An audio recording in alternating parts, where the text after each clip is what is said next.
Alright, for elbow flexion and extension, the stationary arm is the midline of the humerus, the lateral epicondyle is the fulcrum, and the radial styloid process is the moving arm.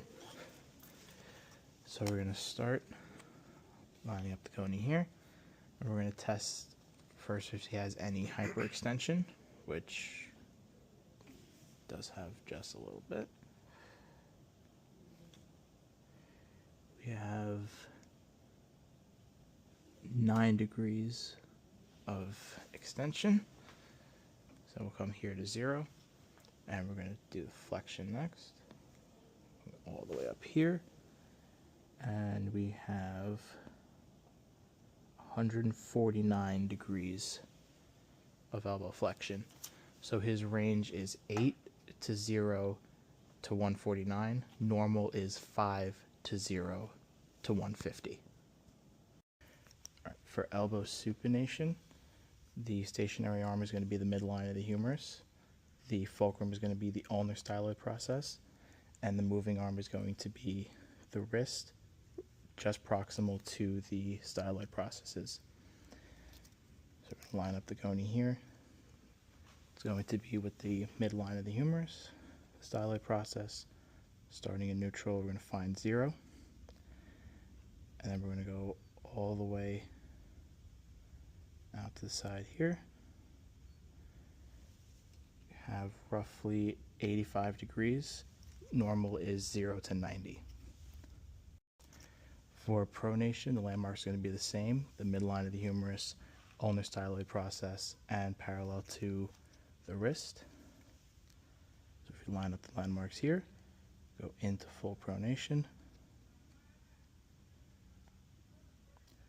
We have roughly 80 degrees. Normal is 0 to 90. All right, so for wrist flexion and extension, the stationary arm is the lateral olecranon. The fulcrum is the triquetrum over here. And the moving arm is the medial aspect of the 5th metacarpal. So if you line up stationary arm there, moving arm here, we go into extension first. We have 75 degrees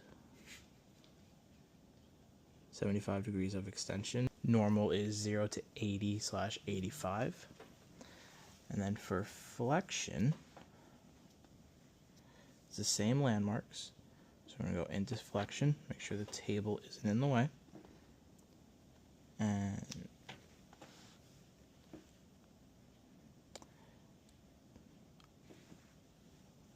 you okay, Chris?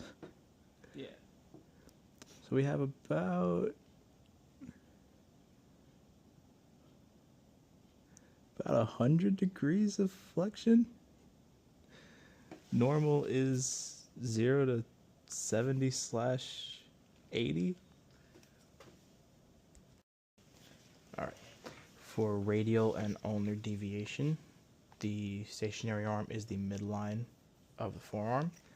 The fulcrum is the capitate, which is in line with the 3rd metacarpal. And the moving arm is the dorsal aspect of the 3rd metacarpal. So if you line up the goni here, we're going to find 0. And then we're going to do radial deviation first. Going to the side like this. I have right around 20, I'll say 26 degrees of radial deviation. Normal is 0 to 25. And then for ulnar deviation, I'm going to go to the side this way. And I got 45 degrees of motion. Normal for ulnar deviation is 0 to 45.